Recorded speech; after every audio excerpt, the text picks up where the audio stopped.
दोस्तों नमस्कार।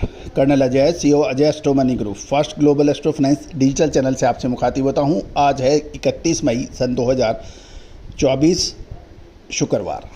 दोस्तों आज के एपिसोड में हम कुछ एस्ट्रोलॉजिकल योगों की चर्चा करेंगे जिसका असर व्यापार, राजनीतिक उथल पुथल एवं जियोपॉलिटिकल टेंशन पर पड़ सकता है। दोस्तों भारतीय अनुसंधान पद्धति एक बहुत ही कामयाब और टेस्टेड पद्धति मानी जाती है जिसका प्रचलन सदियों से हमारे देश में रहा है। पश्चिमी देशों में भी इसका काफ़ी हद तक इस पर विश्वास और इसका प्रैक्टिस की जा रही है। दोस्तों हम जियोपॉलिटिकल टेंशन हो, मानसून हो, कमोडिटीज़ का उतार चढ़ाव हो, शेयर बाज़ार के अंदर तेज़ी या मंदी हो, इसका सटीक विश्लेषण अक्सर प्राप्त करने में इस पद्धति का भी सहारा लिया जाता है। दोस्तों अनेक पद्धतियां हैं, उसमें से एक पद्धति ये भी है। हमारा डिस्क्लेमर्स भी बहुत ध्यान से सुनिएगा। हमारा भरसक प्रयास ये रहता है कि हम आपको अनुसंधान पद्धतियों से रिसर्च अवगत कराएं। रिसर्च को आप समझिए, पहचानिए और इसको अपने अनुसंधान में शामिल करिए, रिसर्च में शामिल करिए। लेकिन निर्णय आप अपनी समझ से लीजिए, अपने सलाहकार से जरिए लीजिए। दोस्तों आज एक विशेष कार्यक्रम हम लेके आए हैं, उम्मीद है आपको पसंद आएगा। पूरा प्रोग्राम ध्यान से सुने, मनन करें। जानिए रिपोर्ट। दोस्तों आषाढ़ महीना यानी जून का महीना का दूसरा पक्ष या पखवाड़ा 15 दिन के बजाय 13 दिन का होगा और ये काफ़ी सालों बाद ये एक दुर्योग बन रहा है। योग नहीं, दुर्योग बन रहा है। गौरतलब है कि सामान्य रूप से एक महीने में 2 पक्ष होते हैं यानी 15-15 दिन के। प्रत्येक पक्ष में 15 तिथियों का समायोजन होता है, लेकिन कभी कभी तिथियों में घटबढ़ होती है। यही घटबढ़ आषाढ़ महीना यानी जून महीने के दूसरा पखवाड़ा यानी जो कि 23 जून से शुरू होगा, उसके अंदर 15 दिन के बजाय 13 दिन का होगा ये। अब तिथियां क्या होती है वो भी समझ लेते हैं। तिथियां सूर्य और चंद्रमा के बीच की दूरी को नापने की एक इकाई कहा जाती है और एक तिथि 12 डिग्री की मानी जाती है। यानी सूर्य और चंद्रमा जब एक दूसरे से 12 डिग्री की दूरी पर होते हैं तो उसे एकम कहा जाता है। जब 24 डिग्री की दूरी पे होते हैं तो उसे द्वितीया कहा जाता है। जब 36 डिग्री की दूरी पे होते हैं तो उसे तृतीया कहा जाता है और यही क्रम चलता रहता है। लेकिन मंगल के प्रभाव से और ग्रहों की स्पीड के आगे से चंद्रमा और सूर्य की गति की वजह से कई बार ये तिथियां बढ़ भी जाती हैं और घट भी जाती हैं और बढ़ने और घटने पर विशेष योग का निर्माण होता है। 25 साल बाद आषाढ़ माह का कृष्ण पक्ष की तिथियों का क्षय हो रहा है, यानी कृष्ण पक्ष की तिथियां घट रही हैं। अगले महीने का दूसरा पखवाड़ा जो 23 जून से शुरू होगा, उसमें उस पखवाड़े में सिर्फ 13 दिन होंगे, जिसमें 2 तिथियां घटने जा रही हैं। द्वितीया एवं चतुर्थी 2 तिथियों का क्षय हो रहा है। 100 साल में 4 बार ऐसा हुआ है जब पखवाड़ा 15 के बजाय 13 दिन का हुआ है। खास बात यह है कि जब भी 13 दिन का पखवाड़ा हुआ तब तक भूकंप जैसी दुर्घटनाएं हुई, युद्ध जैसी समस्याएं पैदा हुई। कहा जाता है कि 1937 में जब यह पखवाड़ा 13 दिन का था तब भयानक भूकंप आए थे। 1962 जैसे भारत चीन जैसे भयानक युद्ध हुए थे और 1999 में कारगिल जैसा युद्ध भी इसी समय है ऐसे युगों के दौरान हुआ था। कहा तो ये भी जाता है कि महाभारत समेत कई बड़े युद्ध ऐसे ही 13 दिन के पखवाड़े के दुर्योग की वजह से हुआ था। कहा जाता है कि 13 दिन के पखवाड़े के अलावा एक खास बात ये भी है, इस बार वर्ष का राजा मंगल है और ये साल शनिदेव के प्रभाव वाला है। दोनों ही ये उग्र यानी क्रूर ग्रह माने जाते हैं, जिसका असर आम आदमी पर सीधा पड़ता है।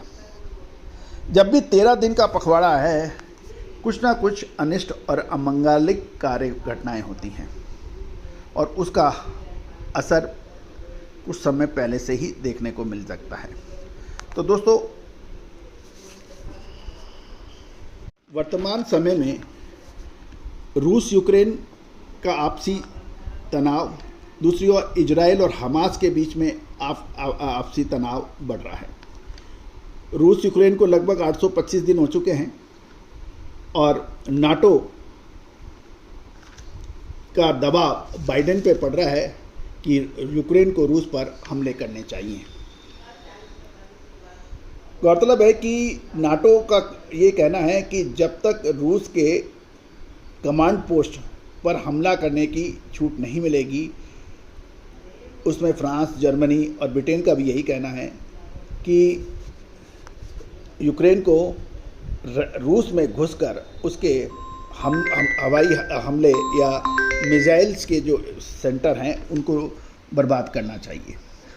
दूसरी ओर रूस का ये कहना है कि यदि पश्चिमी देश या अमेरिकन हथियारों का इस्तेमाल रूस की सीमाओं के अंदर होगा तो ये रूस को बर्दाश्त नहीं होगा। ये हथियार यूक्रेन को आत्मरक्षा के लिए दिए गए हैं, हमला करने के लिए नहीं दिए गए हैं। तो ये एक बड़ी समस्या है कि रूस ने ब्रिटेन को भी खुली चेतावनी दी है कि यदि ब्रिटिश वॉर वेपन्स यदि रूस की सीमाओं के अंदर यूक्रेन ने घुसकर कुछ हमले किए तो रूस उसका माकूल जवाब ब्रिटेन को डायरेक्ट देगा। अमेरिकन प्रेसिडेंट बाइडेन पर भी नाटो देशों का दबाव बढ़ रहा है कि यूक्रेन को रूस पर हमला करना चाहिए और उसके तभी ये कुछ नतीजा निकलेगा। दूसरी ओर मिडिल ईस्ट यानी मध्य पूर्व देखा जाए, वहाँ भी इजराइल लगातार आक्रामक रुख अपना रहा है, जबकि लगभग सभी देश अब शांति के प्रयास में हैं। इस योग के तहत हमें लगता है कि ये जियोपॉलिटिकल टेंशन जून महीने के अंतिम सप्ताह के आसपास बढ़ने की संभावना बन सकती है। भारतीय राजनीतिक जगत में भी कोई तूफान आ सकता है, जियोपॉलिटिकल टेंशन बन सकता है, राजनीतिक टेंशन बन सकता है, भूकंप और बड़ी प्राकृतिक आपदाएं भी संभव हैं।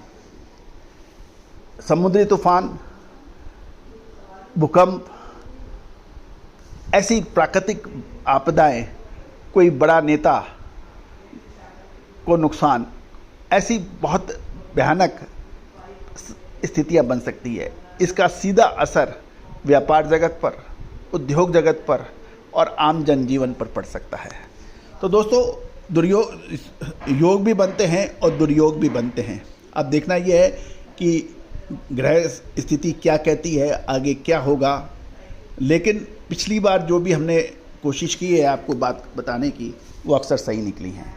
जियोपॉलिटिकल टेंशन हो, आपको याद होगा रूस और यूक्रेन की लड़ाई की तिथि कब होगी शुरू, इसका हमने अग्रिम अनुमान सही दिया था।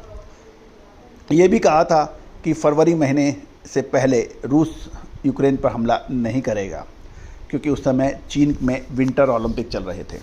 विंटर ओलंपिक के बाद ही रूस यूक्रेन पर कुछ हमला करेगा। वैसे ही देखने को मिला। कोविड की एग्जैक्ट समाप्ति का समय ये भी आपको हमने अग्रिम बताया था, और 2018 में 2020 का अग्रिम वर्ल्ड रिसेशन भी हमने आपको बताया था।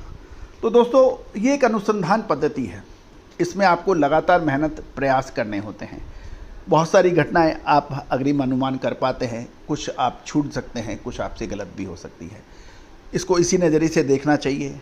ज्योतिष के विद्यार्थियों के लिए ये जो है ये एक अनुसंधान का विषय है, और अधिक से अधिक लोग इसको अनुसंधान में लगें, भारत पुनः विश्वगुरु बने, ऐसी हमारी भावना है।